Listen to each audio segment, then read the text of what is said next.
दुनिया में इंसान दो तरह के उद्देश्यों के लिए भक्तियां करता है। एक श्रेष्ठ इंसान बनने के लिए और दूसरा इंसानों में श्रेष्ठ बनने के लिए। आप इनमें से कौन से वाले हैं, आप खुद ही डिसाइड कर लेना। हालांकि इस विषय पर मैं आगे चर्चा करने वाला हूं। आपके वीडियो ज्ञानवर्धक तो होते हैं, लेकिन समाधान नहीं मिलता है। एक कमेंट तो समाधान तो समाधिस्थ होने के बाद स्वतः ही मिलने लगता है, और समाधिस्थ होने के लिए इंसान को खुद ही सतमार्ग पर सही दिशा में चलना होता है। उसके बाद समाधान स्वतः ही मिलने लगता है।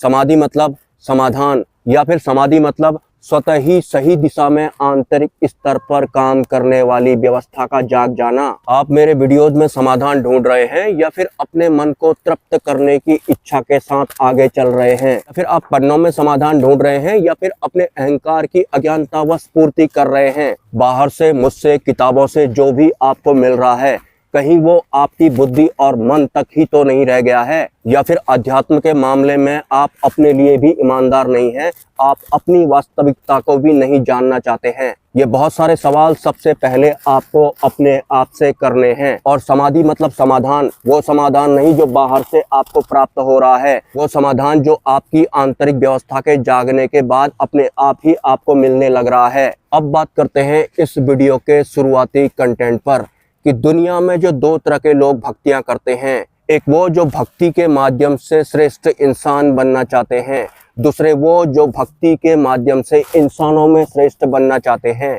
और दूसरे नंबर की जो ये कैटेगरी है, उस तरह के लोग इस पूरे विश्व में 97% हैं। मतलब ज्यादातर लोग श्रेष्ठ इंसान बनने के लिए भक्ति नहीं करते हैं, इंसानों में श्रेष्ठ बनने के लिए भक्तियां करते हैं। लेकिन मैं इस विषय पर भी बात करूंगा कि इस पूरी दुनिया के इंसानों के दिमाग में ये बात डाली किसने, और बहुत बड़ी संख्या में लोगों का उद्देश्य भक्ति के माध्यम से श्रेष्ठ इंसान बनने का ना होकर इंसानों में श्रेष्ठ बनने का कैसे हो गया?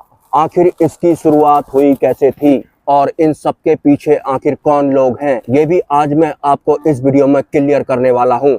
भले ही आप हिंदू हों, या फिर आप मुस्लिम ही क्यों ना हो, मतलब भले ही आप भगवान वाले क्यों ना हो, या फिर आप अल्लाह वाले ही क्यों ना हो, सब क्लियर करने वाला हूं मैं आज इस वीडियो में। तो अगर आप श्रेष्ठ इंसान बनने के उद्देश्य के साथ भक्ति में आए हैं, भले ही आप हिंदू हो, या फिर आप मुस्लिम हो, या फिर आप किसी अन्य रिलीजन से ही बिलोंग क्यों ना करते हो, आपको अपने धर्म के अलावा अन्य धर्मों की सभी शक्तियां, उच्च स्तर की शक्तियां दिखाई पड़ेंगी। लेकिन अगर आप दूसरी धारणाओं और मान्यताओं के साथ भक्ति कर रहे हैं, मतलब इंसानों में श्रेष्ठ बनने के उद्देश्य के साथ भक्ति अगर आप कर रहे हैं, तो फिर आपको सिर्फ और सिर्फ अपनी धारणाओं या फिर मान्यताओं या फिर अपने धर्म के हिसाब से ही शक्तियां दिखाई पड़ेंगी।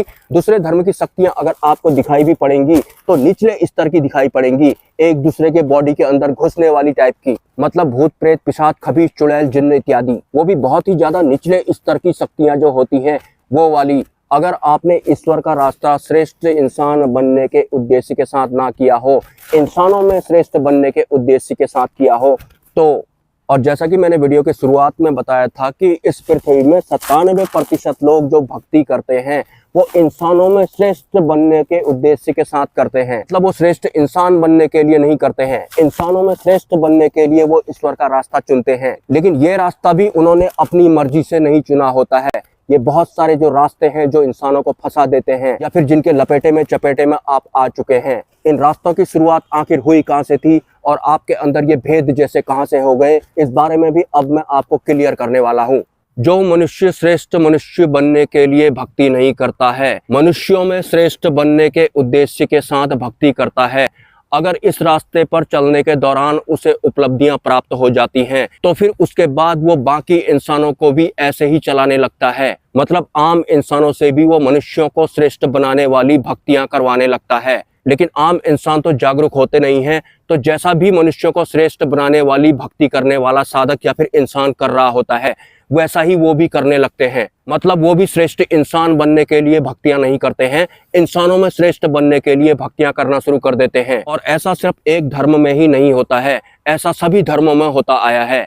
मतलब आज तक के जितने भी धर्म हैं, उनमें जिन भी इंसानों ने इंसानों में श्रेष्ठ बनने वाली भक्तियां की थी, उन्होंने बाकी लोगों को भी वैसा ही करवाने वाला बना दिया। और तो और बहुत सारे जो आध्यात्मिक लेख आपको दिखाई पड़ते हैं, जिन्हें आप पढ़ते भी होंगे, वो भी उन्हीं लोगों द्वारा लिखे गए हैं जिन्होंने इंसानों में श्रेष्ठ बनाने वाली भक्तियों का साथ चुना था। तो इस तरह के लोग थोड़े हिंदुओं में हैं, थोड़े मुस्लिमों में हैं, या फिर जितने भी अन्य धर्म हैं, उन सभी में इस तरह के लोग हैं। मतलब इंसानों में श्रेष्ठ बनाने वाली भक्ति को चुनने वाले हैं। तो इन्हीं लोगों ने बहुत सारे धर्मों में किताबें भी लिख दी हैं, उनसे छेड़खानियां भी की हैं। मतलब मोटा मोटा आप ये समझ लें कि आप जो भी भक्ति करते हैं वो भी आपकी खुद की नहीं है, वो भी किसी और के अधीन है। किसी ऐसे इंसान ने आपको बांध दिया है या फिर फंसा दिया है, आपके ब्रेन को कैद जैसा कर दिया है, फिर बहुत सारी धारणाएं और मान्यताएं आपके अंदर ठूस दी हैं कि आप एक अनजान भय से ग्रस्त भी रहते हैं। अगर आप अपनी धारणाओं और मान्यताओं को दूर करने की कोशिश करते भी हैं, तो भी आप उन धारणाओं और मान्यताओं से दूर नहीं हो पाते हैं। कुछ इस तरह से दूसरी भक्ति करने वाले इंसानों ने या फिर उनके लेखों ने आम जनता को फंसा दिया है कि वो अगर अब अपनी धारणाओं और मान्यताओं से ऊपर उठना भी चाहते हैं तो वो उठ ही नहीं पाते हैं। उन्हें एक अनजान सा भय लगने लगता है। आप वास्तविक वाली भक्ति नहीं कर रहे हैं, वास्तविक सतमार्ग की तरफ नहीं चल रहे हैं, भले ही आप किसी भी धर्म से बिलोंग करते हों।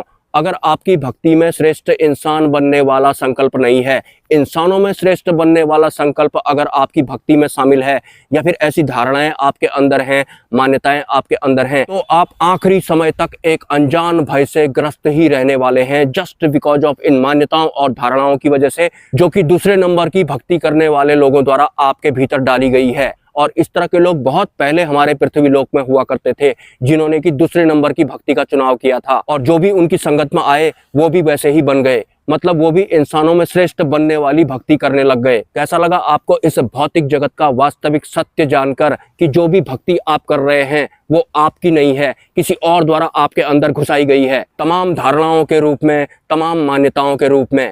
वो श्रेष्ठ मनुष्य नहीं बने, लेकिन मनुष्यों में श्रेष्ठ जरूर बन गए, और अपनी उन्हीं आध्यात्मिक उपलब्धियों के बल पर उन्होंने आम इंसानों से भी वही सब करवाना शुरू कर दिया। जो साधक सिर्फ अपने आप को श्रेष्ठ बनाने के लिए भक्ति करता है, वो एक तरह से अपने अहंकार को ही तृप्त करता है। और जो भी इस तरह की दूसरे नंबर वाली भक्ति करते हैं या फिर उन्हें फॉलो करते हैं, वो भी उसी दिशा में जाते हैं, उसी तरह की मान्यताएं और धारणाएं बना लेते हैं। और वास्तव में ऐसे अहंकारी इंसानों को अल्लाह का औ नहीं पता, भगवान का भाव नहीं पता, परमात्मा का पौ नहीं पता, क्योंकि उन्होंने श्रेष्ठ इंसान बनने के उद्देश्य से भक्तियां नहीं की थी।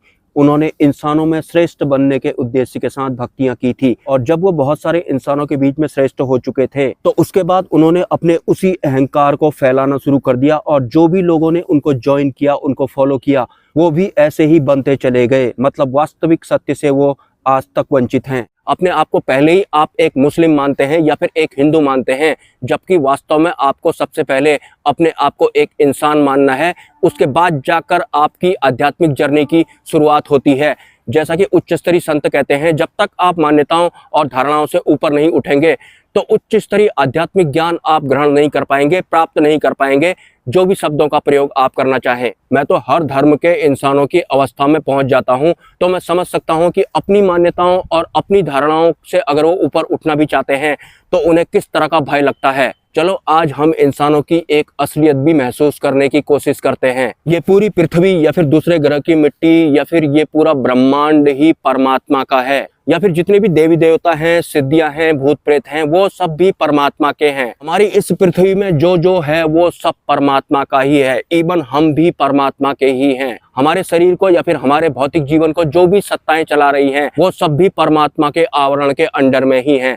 लेकिन एक आम इंसान कैसा होता है, वो अपनी जमीन या फिर अपनी संपत्ति को अपना मानता है, जो कि वास्तव में उसका नहीं है। सब कुछ तो परमात्मा का ही है। मतलब एक तो इंसान परमात्मा की चीज को अपना बोल रहा है, और उसके बाद उसी संपत्ति को या फिर उसी संपत्ति के धन को वो देवताओं को या फिर परमात्मा को दान के रूप में चढ़ा भी रहा है। मतलब जिसका असली मालिक है ही परमात्मा, आप उसी में से थोड़ा सा अंश दान के रूप में देवताओं को या फिर परमात्मा को चढ़ा रहे हैं। और उसमें भी एक आम इंसान संकोच करता है कि मैंने अपनी धन दौलत में से या फिर अपनी संपत्ति में से थोड़ा बहुत दान कर दिया है। मतलब ये तो वही वाली बात होगी कि बाप के दिए हुए में से थोड़ा सा निकाल कर वो खुद बाप को दे रहा है और बोल रहा है कि मैं आपको दान कर रहा हूँ। समझ सकते हैं आप या फिर महसूस कर सकते हैं कि हम इंसान किस स्तर के हो गए हैं। मैंने अपने वाले में से थोड़ा बहुत तुमको दिया है। ये वो माया वाले इंसान हैं या फिर वो अंतकण वाले इंसान हैं जिन्होंने सेकंड नंबर वाली भक्ति का चुनाव किया है, मतलब मनुष्यों में श्रेष्ठ बनने वाली भक्ति का चुनाव किया है। सपोर्ट अगर आप करना चाहें तो कर सकते हैं। मिलते हैं किसी नेक्स्ट वीडियो में।